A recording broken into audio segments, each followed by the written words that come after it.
Hello friends, स्वागत है आपका आपके YouTube channel SPC centre of knowledge में।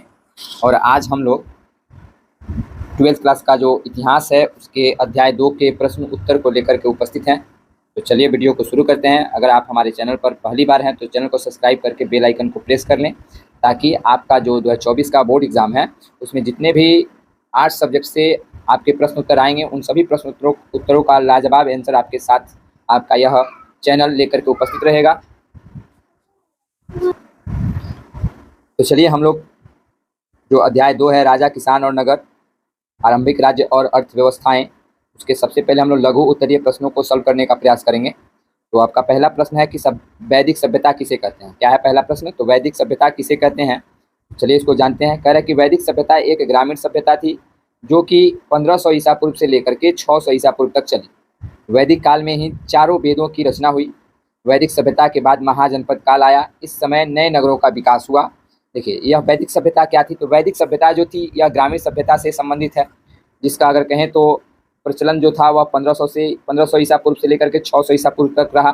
और इसी काल में हमारे जो 4 वेद हैं, ऋग्वेद, यजुर्वेद, सामवेद और अथर्ववेद, उन वेदों की रचना हुई। और इस वेदों की रचना के बाद जो काल आया वह महाजनपद काल कहलाया। कौन सा काल कहलाया? तो महाजनपद काल कहलाया। और इस समय जो था नए नगरों का विकास हुआ। आपको एक नोट टाइप का आपको दिख रहा होगा, इसमें एक दर्शाया गया है पॉइंट के रूप में कि हड़प्पा सभ्यता के पतन के बाद वैदिक सभ्यता आई तथा वैदिक सभ्यता आर्यों के द्वारा बनाई गई सभ्यता थी। अर्थात वैदिक सभ्यता जो थी वह किसके द्वारा बनाई गई थी? तो वह आर्य लोगों के द्वारा वैदिक सभ्यता का निर्माण किया गया था। चलिए अगला क्वेश्चन को देखते हैं हम लोग। अगला क्वेश्चन आपका क्या है? तो अगला क्वेश्चन है कि मौर्यकालीन इतिहास के प्रमुख स्रोतों का वर्णन करें। क्या पूछा गया है कि मौर्यकालीन इतिहास के प्रमुख स्रोतों का वर्णन करें। तो चलिए इसको भी हम लोग देखते हैं। तो मौर्यकालीन इतिहास के जानकारी के जो स्रोत हैं वह पुरातात्विक और साहित्यिक दोनों हैं। मगध, या आप मौर्य काल यहाँ लिख सकते हैं कि मगध के साथ साथ मौर्य साम्राज्य का उदय हुआ। किसके साथ साथ? तो मगध के साथ साथ मौर्य साम्राज्य का उदय हुआ। मौर्य साम्राज्य की स्थापना जो था वह चंद्रगुप्त मौर्य ने 321 ईसा पूर्व में की थी। किसके द्वारा किया गया था? तो चंद्रगुप्त मौर्य के द्वारा 321 ईसा पूर्व में मौर्य साम्राज्य की स्थापना की गई थी। अब देखिए जो आपका यहाँ पे पुरातात्विक और साहित्यिक जो 2 स्रोत हैं उन दोनों स्रोतों को अलग अलग रूप में दर्शाया गया है। तो सबसे पहले हम लोग देखेंगे साहित्यिक स्रोत को। कह रहा है कि यूनानी यात्री मेगास्थनीज द्वारा लिखा गया यात्रा वृत्तांत तथा कौटिल्य का अर्थशास्त्र महत्वपूर्ण है। यानी साहित्यिक स्रोत में जो यूनानी राजदूत थे मेगास्थनीज, उनके द्वारा जो यात्रा वृत्तांत उनका लिखा गया, और चाणक्य को ही कौटिल्य का नाम दिया गया है और विष्णुगुप्त भी उन्हीं का नाम है। तो उनके द्वारा जो लिखा गया अर्थशास्त्र है वह महत्वपूर्ण पहलू है, वह एक साहित्यिक स्रोत के रूप में जाना जाता है।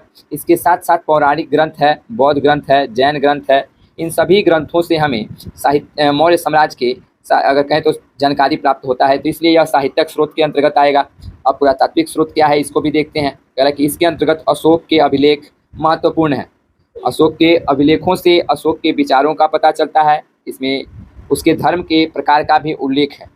किससे? तो जो पुरातात्विक स्रोत है उसमें ज़्यादातर अशोक के अभिलेख को ही संग्रहित किया गया है। तो चलिए अभी तक हम लोगों ने 2 क्वेश्चन को सॉल्व किया, आगे बढ़ते हैं और ऐसे ही हम लोग क्वेश्चनों को सॉल्व करने का प्रयास करेंगे।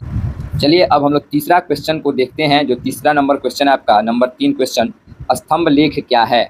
3 नंबर क्वेश्चन क्या है? तो स्तंभ लेख क्या है।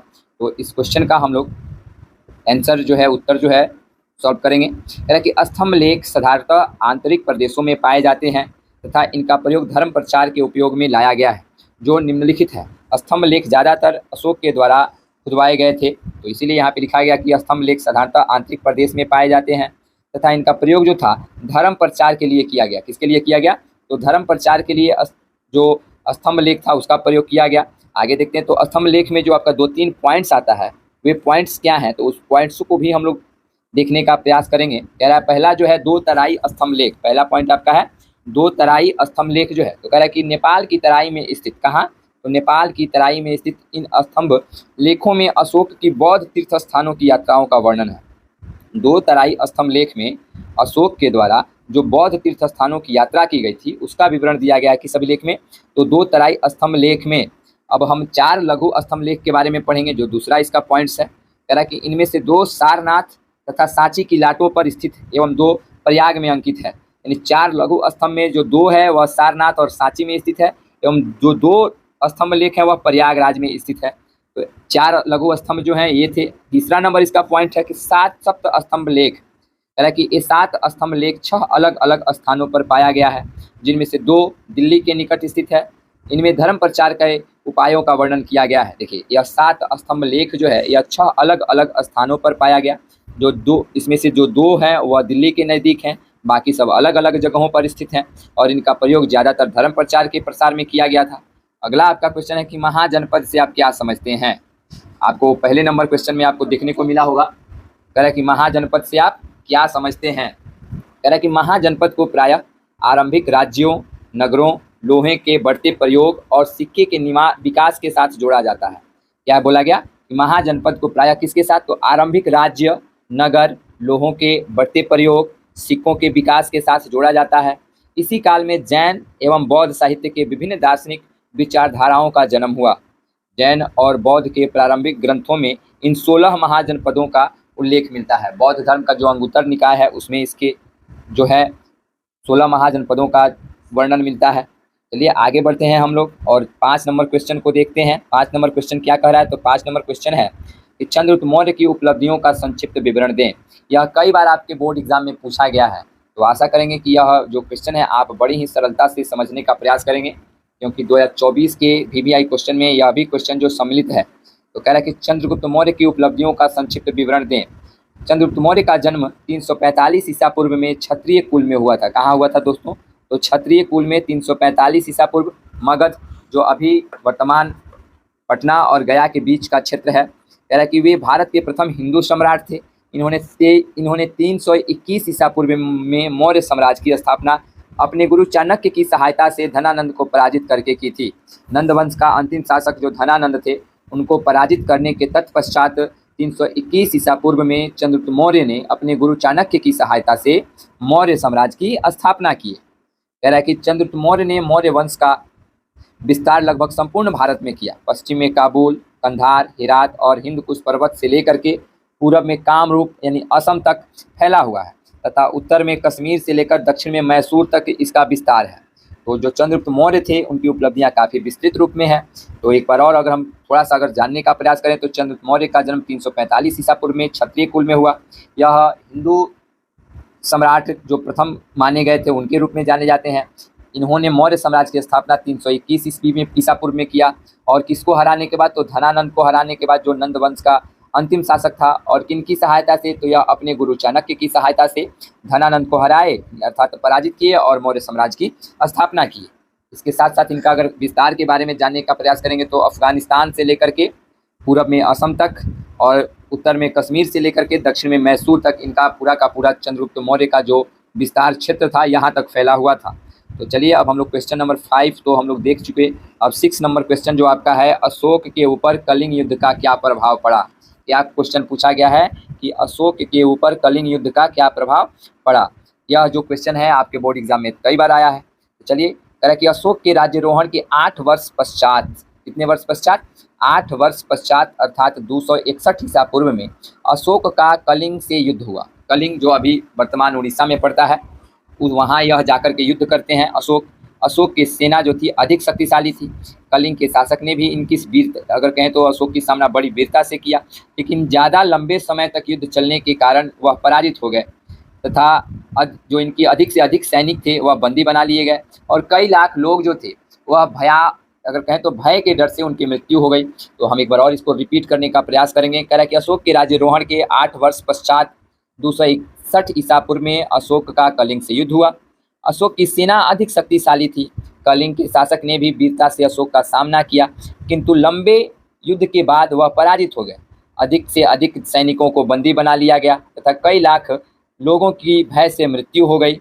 अब एक यहाँ पे इतिहासकार हैं डॉक्टर हेमचंद्र राय चौधरी, इनका क्या मत रहा है अशोक के बारे में, कलिंग युद्ध के बारे में, कि जो कलिंग युद्ध हुआ था उसका अशोक के ऊपर क्या प्रभाव पड़ा, इनके मत को देखते हैं। अगर आप अपने बोर्ड एग्जाम में ऐसे टॉपिक्स बना के लिखते हैं तो जो एग्जामिनर होंगे वो आपको बहुत ही बेहतरीन नंबर देने का प्रयास करेंगे। जितने आपका नंबर रहता है क्वेश्चन का उतना फुल मार्क्स मिलने का चांस बना रहता है।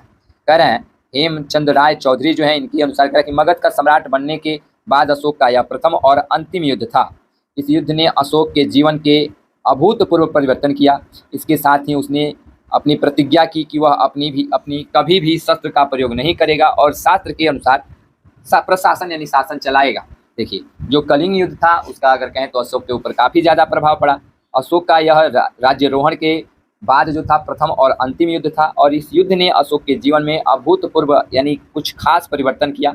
इस युद्ध में जब उसने लाखों की संख्या में लाशों को देखा तो इसका जो हृदय था वह काफ़ी व्याकुल हो उठा और रानी जो वहाँ की पद्मावती थी उनके सामने अपने शस्त्र को भूमि पर रखकर शस्त्र त्याग देता है और उसके बाद से वह कभी भी शस्त्र नहीं उठाने का क्या बोलते हैं उसको, प्रतिज्ञा लेता है और हमेशा हमेशा के लिए अपने शास्त्र के अनुसार से प्रशासन चलाने की जिज्ञासा को अभिप्रेरित करता है।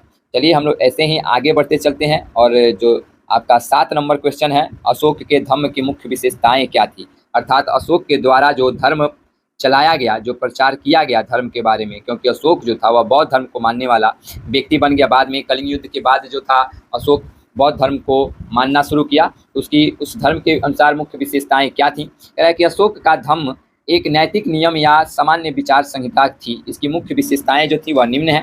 पहला है नैतिक जीवन व्यतीत करना, अर्थात धर्म के अनुसार कहा गया कि मनुष्य को सामान्य एवं सदाचार तरीके से जीवन व्यतीत करना चाहिए। अर्थात कभी ऐसा नहीं हो कि हम रूखेपन से अपने जीवन को व्यतीत करें, बल्कि सामान्य मतलब हमेशा सदाचार यानी एक अच्छा आचरण से अपने जीवन को व्यतीत करें। दूसरा है दूसरे के धर्मों का सम्मान करना। अशोक ने अपने धर्म के अनुसार यह कहलवाया कि दूसरे धर्मों के प्रति सहिष्णुता का भाव रखा जाना चाहिए, यानी कोई भी व्यक्ति किसी भी धर्म के प्रति गलत भाव प्रकट नहीं करेगा, चाहे वह किसी भी जाति धर्म का हो। तीसरा पॉइंट है जीव जंतु को क्षति न पहुंचाना। अशोक के धर्मों के अनुसार पशु पक्षियों जीव जंतुओं की हत्या या क्षति ना पहुंचाने की कहें तो कोशिश की गई। अशोक जो बौद्ध धर्म को नहीं अपनाया था उससे पहले यह ब्राह्मण परंपरा को मानने वाला व्यक्ति था। यह अपने राज्य में हमेशा पशु पक्षी इत्यादियों का वध किया करता था, मांस मदिरा खाया करता था, पिया करता था। लेकिन जब यह बौद्ध धर्म अपनाया उसके बाद से इसके जीवन में काफ़ी ज़्यादा परिवर्तन देखने को मिला। चलिए जो 4 नंबर आपका पॉइंट है, क्या है कि इसका जो है हमने 5 पॉइंट्स लिखा हुआ है, तो जो 4 नंबर पॉइंट्स है सबके प्रति दयालु बनना। हालांकि अशोक का कथन था कि अपने से छोटे के प्रति दयालु तथा अपने से बड़ों के प्रति आदर का भाव रखना चाहिए। माता पिता, गुरुजनों, मित्रों, भिक्षुओं, नौकर तथा सन्यासियों के प्रति आदर या करुणा का भाव रखना चाहिए। जो 5 नंबर आपका पॉइंट है वह है वासनाओं पर नियंत्रण रखना। हालांकि इस धर्म के अनुसार बाहरी आडंबर और अपने वासनाओं पर नियंत्रण रखने की बात कही गई, अर्थात बाहरी जो भी लोभ लालच है उससे काफ़ी दूर रहें। चलिए हम लोग 7 क्वेश्चन को सॉल्व करने का प्रयास किया है। जो 8 नंबर क्वेश्चन है कि मौर्य समाज की सामाजिक, आर्थिक एवं सांस्कृतिक स्थितियों पर प्रकाश डालें। यह आपके बुक का यह लास्ट क्वेश्चन है। कह रहा है कि मौर्य साम्राज्य की सामाजिक, आर्थिक एवं सांस्कृतिक विशेषताएं निम्नवत हैं। जैसे पहला सामाजिक जीवन। सामाजिक जीवन को किस रूप में हम कहाँ से प्राप्त करेंगे, इसका स्रोत क्या है, तो इसका स्रोत है कौटिल्य का अर्थशास्त्र, मेगास्थनीज की यात्रा विवरण, अशोक के लेख से मौर्य काल के सामाजिक जीवनों पर प्रकाश पड़ता है। अब यहाँ पहला पॉइंट आपको मिल रहा होगा सामाजिक जीवन में, सामाजिक वर्ग एवं जाति प्रथा। यानी कि कौटिल्य का अर्थशास्त्र आश्रम व्यवस्था की जानकारी देता है। अर्थशास्त्र जो था वह किस व्यवस्था की जानकारी देता है, तो आश्रम की व्यवस्था के बारे में जानकारी देता है। दूसरा पॉइंट है इसका कि लोग जो थे वह ब्राह्मणों के प्रति श्रद्धा का भाव रखते थे। किन लोगों के प्रति, तो ब्राह्मणों के प्रति। तीसरा पॉइंट है कि मेगास्थनीज की इंडिका के अनुसार 7 जातियों का उल्लेख है, यानी जो मगध था जो उसमें 7 जातियों का उल्लेख है। पहला है किसान, दार्शनिक, कारीगर, ग्वाला, अहि, सैनिक, निरीक्षक और सभासद।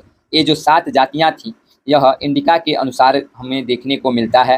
अब आपका दूसरा पॉइंट्स बनता है दोस्तों आर्थिक कारण। क्या पॉइंट्स है, आर्थिक कारण। कह रहा कि इसमें आर्थिक कारण में है रहन सहन, वेशभूषा, भोजन एवं दशाएं। तो सबसे पहले समझेंगे हम लोग रहन सहन एवं वेशभूषा के बारे में। तो मौर्य काल या साम्राज्य में प्रायः समृद्धि का काल रहा है, यानी मौर्य साम्राज्य में प्रायः समृद्धि का काल रहा है। मकान या भवन विलासितापूर्ण तरीके से बने होते थे, लोग सूती वस्त्र पहनते थे। इसके साथ साथ लोगों को हीरे जवाहरात का भी अधिक से अधिक शौक था। तो चलिए यह दूसरा पॉइंट इसका भोजन हम लोग समझेंगे। कह रहा है कि दूध, दही, घी, जौ, चावल लोगों का मुख्य भोजन हुआ करता था एवं कुछ लोग जो थे मांस और शराब अर्थात मदिरा के प्रति भी रुझान को रखते थे।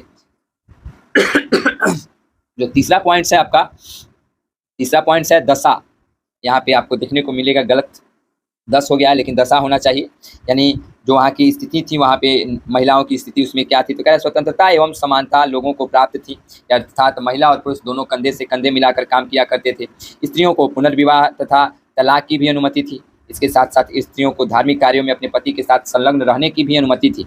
अब जो 3 नंबर पॉइंट है आपका सांस्कृतिक, वह है कि पहला इसमें दिया गया है कि नृत्य, संगीत, नट, घुड़दौड़, पशुओं का युद्ध, नौकायान, जुआ, धनुर्विद्या समाज में खूब प्रचलित था। यहाँ पे आपको एक नोट देखने को मिलेगा कि मौर्य साम्राज्य की अर्थव्यवस्था कृषि, पशुपालन एवं वाणिज्य पर आधारित थी। चलिए आगे बढ़ते हैं हम लोग, और यह शायद लास्ट क्वेश्चन है कि मौर्य साम्राज्य के पतन के क्या कारण हैं।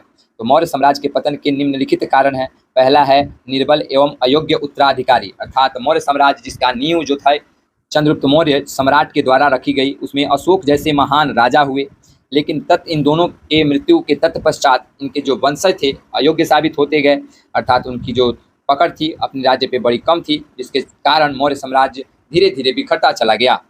दूसरा है समाज का प्रशासन व्यवस्था। इसको देखिए, कह रहे मौर्य साम्राज्य कभी अपनी वीरता वैभव के लिए जाना जाता था, लेकिन एक समय ऐसा भी आया जब साम्राज्य का प्रशासन सही तरीके से नहीं चला और इस साम्राज्य का पतन होता चला गया। चलिए आगे बढ़ते हैं हम लोग, और लास्ट इसका पॉइंट्स है प्रांतीय शासकों का अत्याचार, यानी जो वहाँ के प्रांत में शासक हुआ करते थे वे ग्रामीण जनताओं पर अत्याचार किया करते थे। दूसरा था आर्थिक कारण, वहाँ पे जो जैसे पहले बड़ा अधिक संख्या में अधिक मात्रा में भोज्य पदार्थ की उपलब्धियाँ होती थी वह अब कम हो गई थी। तीसरा दरबार में षड्यंत्र, अब जो दरबार में सिपाही, मंत्री, प्रधानमंत्री, सेनापति हुआ करते थे वह राजा के प्रति षड्यंत्र रचते थे। और लास्ट ऑप्शन आपका है अत्याचारियों का शासक, अर्थात जब धीरे धीरे अयोग्य उत्तराधिकारी होते चले गए और अपने शासन व्यवस्था का सही ढंग से संचालन नहीं कर सके तो दूसरे शासक आए और यहाँ के जनताओं पर, लोगों पर अत्याचार किए। तो आशा करते हैं कि आपको यह सभी क्वेश्चन अच्छे लगे होंगे। अगर आप हमारे चैनल पर पहली बार हैं तो चैनल को सब्सक्राइब करके बेल आइकन को प्रेस करें और एक लाइक का बटन जरूर दबाएं और अपने दोस्तों के पास भी इस वीडियो को शेयर करें। Thanks for watching my channel.